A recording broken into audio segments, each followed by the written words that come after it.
In this video, I will be explaining every single setting in Call of Duty Mobile, including controls, basic settings, audio and graphics, sensitivity, and much more. I won't waste any of your time and I will explain every single setting clearly. I have clearly defined my HUD here, and I have turned on these white dots so you can see what I'm clicking, what I'm turning on. It's just to make the video much easier to understand. This video is packed with a bunch of settings you should change, turn on, and turn off. So if you want to become a much better player and learn what settings are the best for you, watch the entire video. I'm telling you right now, there are many settings in this video that I am using that have made me a much better player. Now, before we get started, if we take a quick look at my YouTube analytics, only a small percentage of you are actually subscribed. So if this video helps you out at all, or if you found it interesting, or if you just enjoyed the video, hit that subscribe button because the cost is absolutely free and it only takes 5 seconds. You have nothing to lose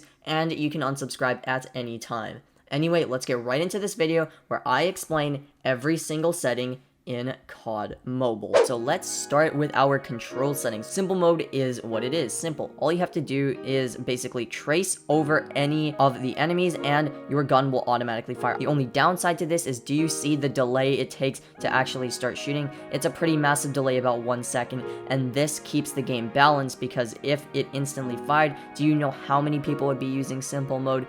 Yeah, a lot of people. But anyways, if you're actually really good with your reaction time, you're gonna want to switch over to advanced mode. Now there's 2 settings for advanced mode. We have one tap ADS, which I recommend for 2-finger players because all you have to do is when you hold down the shoot button, your gun will automatically scope in, just like that. I am not hitting the scope button, as you can see by the white dots. That is one tap ADS. This is really good for 2-finger players because now they don't need to click ADS and then fire first. There's also another option, and this is recommended for 4-finger players, and that is the hip fire setting, because this way now you're able to hip fire at super close range. Like if there's an enemy right here, I can hip fire him and not have to waste time scoping in. And of course you can customize your settings. I know a lot of pro players actually put ADS for sniper so that if you pick up a sniper like the Outlaw, you can instantly scope in and fire without actually having to hit the ADS button. However, I still use the hip fire options. Personal preference, it is up to you. So let's head back into our settings where we're going to move on to the basic settings, starting off with aim assist. What this does, and I can't really display it in the training lobby because aim assist doesn't work in the training lobby, but what it does is when you are trying to track an enemy, aim assist actually pulls your crosshair towards the enemy. It just kind of helps you out a little bit more. If you're not using it, you should turn it on. Next up on our basic settings, we have quick run from prone. A very simple setting to understand. All it is that if you have it on, you can swipe all the way up on your joystick to instantly get up and start sprinting. If we actually go ahead and turn this option off and we go prone, I'm dragging all the way up on my joystick, but I'm not getting up. I personally have it turned on in case I need to get up because I do drop shotting a lot. Again, it's up to personal preference. Next, we have fixed right fire button. It's a really good setting to have turned on. Basically, what it does is it keeps the right fire button in position, because let me show you what happens when we actually turn this setting off. Now we have it turned off, and this is what happens. The joystick moves to my position, and if I'm trying to aim, how is that even helpful? Look, let's say I misclick over here. Do you see the delay it causes? It's such a bad setting to have on. I don't even recommend 2-finger, 3-finger, 4-player, even 10-finger players to have this setting turned on. Let's turn on fixed virtual joystick display position, and this is pretty stupid because look where I'm holding my joystick and look where the joystick virtual position is. It's really weird and confusing. I actually have this turned off because I want my joystick to move to wherever I accidentally misclick, because as you saw when I misclicked, the position of the joystick that you can actually see didn't move, and that makes it really confusing. Turn it off. Next, we have release right fire button of shotgun to hip fire. It's actually a really helpful setting. So with this setting turned off, I actually have to make sure I am not touching the shoot button, because if I accidentally click the shoot button, it will instantly fire my gun for me.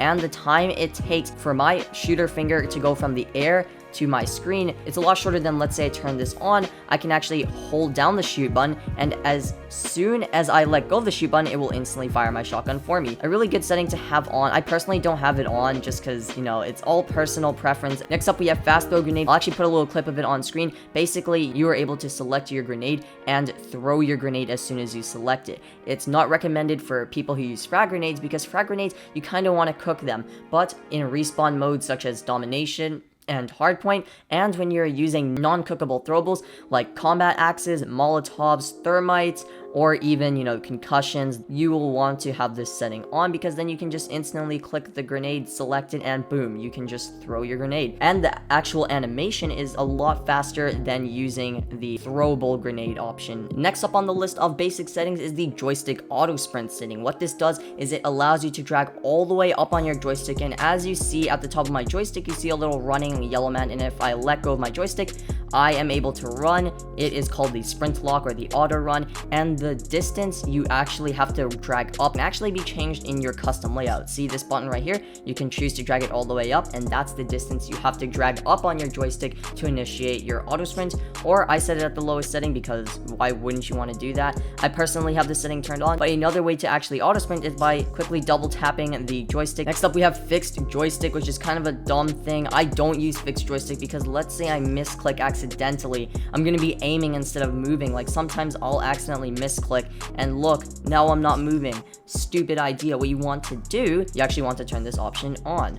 Fixed joystick, boom, now fixed joystick is off. I misclick over here, I misclick over there. Joystick always moves to the exact location of my movement finger, which is my thumb, and you're good to go. Now, ladies and gentlemen, we have a very, very important setting that you must pay attention to, which is right fire button for fixed perspective. Let's talk about two-finger players first. As a two-finger player, you're basically trying to maximize the functionality of your thumbs. Having this turned off is excellent because what it allows you to do is hold down the shoot button and aim at the same time. It's such a good option for two-finger players because now they can use their thumb to aim around while holding the shoot button. Did you know that if you combine it with one tap ADS, you're gonna get something like this? If I use my thumb, I can scope in and aim at the same time. This is why COD Mobile has some of the best controls I've seen in mobile gaming. I mean, you can ADS, shoot, and aim at the same time. That is a dream come true for two-finger players or thumbs players. However, I know a lot of you are not thumbs players, and some of you are actually four-finger players like myself. This is a good option because if you aim with one finger and shoot with the other,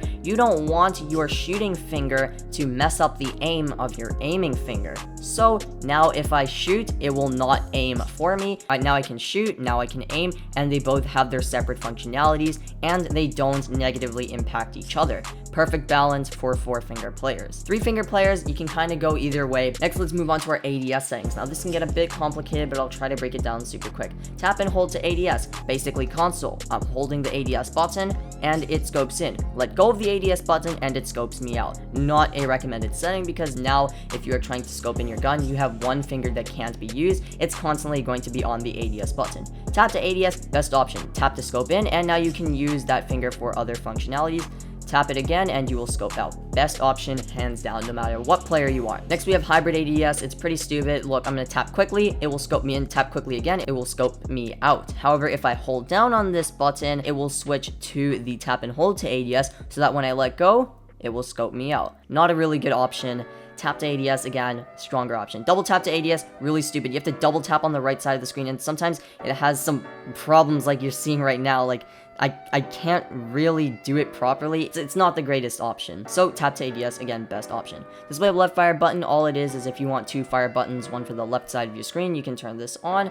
Slide while running. I have tap crouch while sprinting so that when I'm sprinting, I can just tap crouch and it will automatically go into a slide. If we switch options and go to the hold crouch while sprinting, you're gonna see I have to hold crouch for about half a second before it will actually put me into a slide. Not really ideal since I slide a lot. Always sprint is an interesting option. I have this option on because I never want to be walking forward in Call of Duty Mobile. I always want to be sprinting. However, you can actually turn this option off or reduce the option. So let's say we reduce it to about 70. Now I can walk forward, and if I push my joystick up a bit higher, I will actually start sprinting. The lower the value, the higher you need to drag up on your joystick to start sprinting, and the higher the value, the lower you need to drag up on your joystick to start sprinting. Now onto gyroscope. Pretty neat functionality. You can actually move. Look, I'm physically moving my device right now and it's aiming for me. I can do a little demonstration of, wow, that's sensitive. Like, it's pretty cool. I didn't change the sensitivity at all, but it's super cool. Pro PUBG Mobile players use this, but in COD Mobile, not really the best option. Camera FOV is a really important setting. I'm gonna put up a comparison picture on screen right now. And this is a good option to turn all the way up. Although everything looks further away, I can actually see more things beside me to my left and to my right. Whereas if I turn the slider all the way down, I will be able to see less, but everything will look much closer up. Honestly, no matter what you do, you want to be able to see more of your screen, so turn it up to 75. However, if you are having a problem with seeing your enemies, then try to slide it down a little bit more. Not all the way down, because that's going to hurt your gameplay a lot, because you won't be able to see a lot of enemies. But yeah, 75, I use it and it feels really nice to me. Next up, we have some interesting audio and graphics settings. So graphic quality, all these just make the game look a lot better. Very high makes it look really nice. I play at the lowest graphics because I don't really care about having a good looking game. I just want to have high frames per second.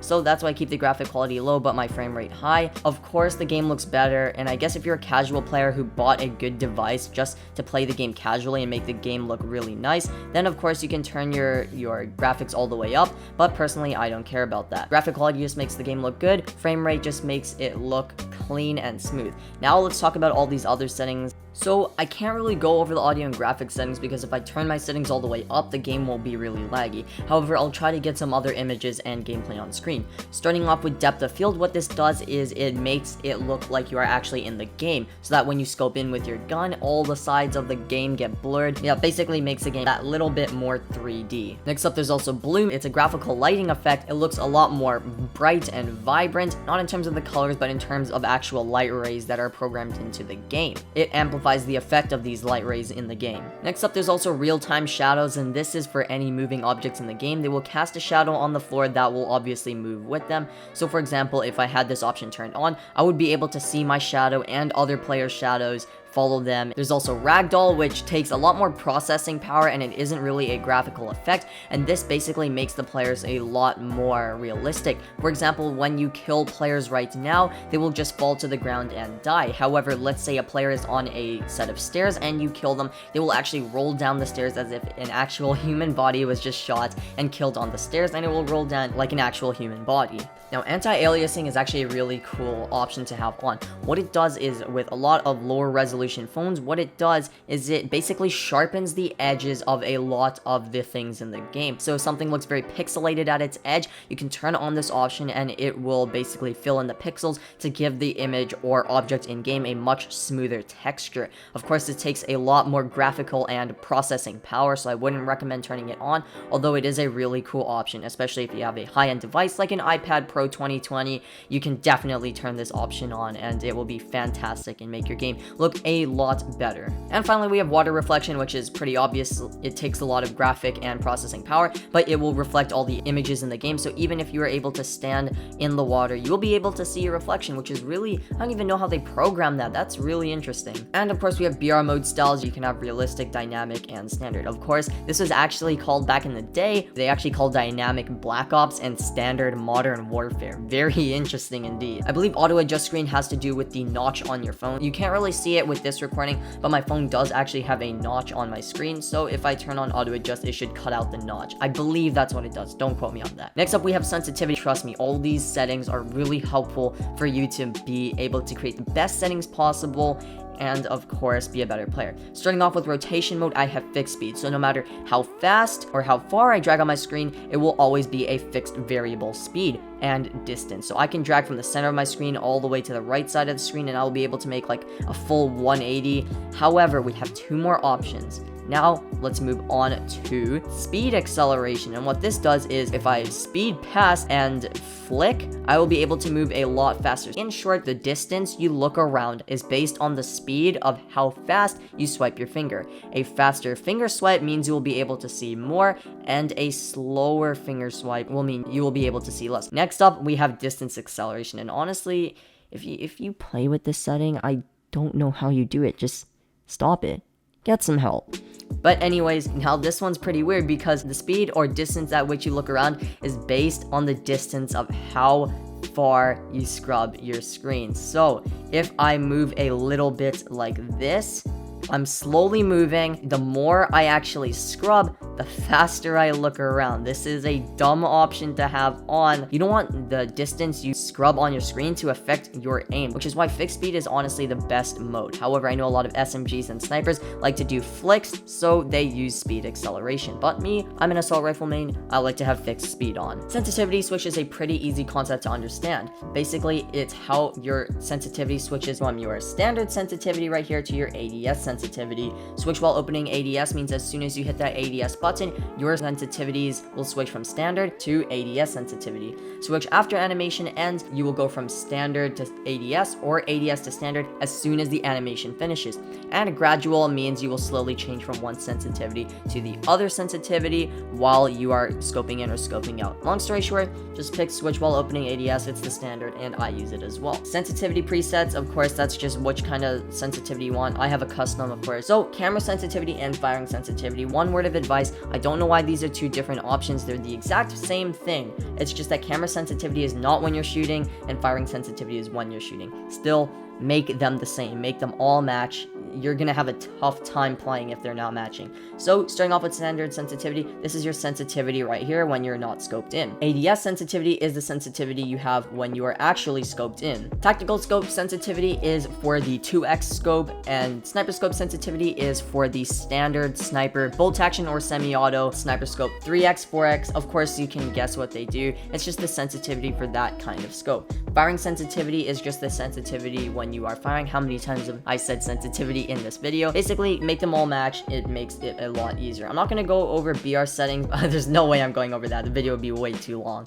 Anyway, quick message. You can just choose which messages you want for your quick message. Controller, play on controller and I hate you. I'm joking. We also have our audio settings. Master volume is all the volumes combined. UI volume is all the clicking on your screen. SFX is like shooting, grenades. Music is obviously background music. Voice chat is other people speaking to you. Microphone is how loud you are speaking to other people. But if you do want to see my settings right now, yeah, they're right here on screen. You can pause the video and check, of course, what you would like to see. Anyways, well, yep, that is it for today's video. I hope you all did enjoy it. If you did make it to the end, I'm really proud of you because a lot of the settings in this video were really good to understand, especially something like the right fire button fixed for perspective, matching your firing sensitivity and your camera sensitivity. All those kind of things were really important, and it will honestly make you a better player. But anyways, if you guys did enjoy the video or if this helped you out, make sure to hit that like button and support this video.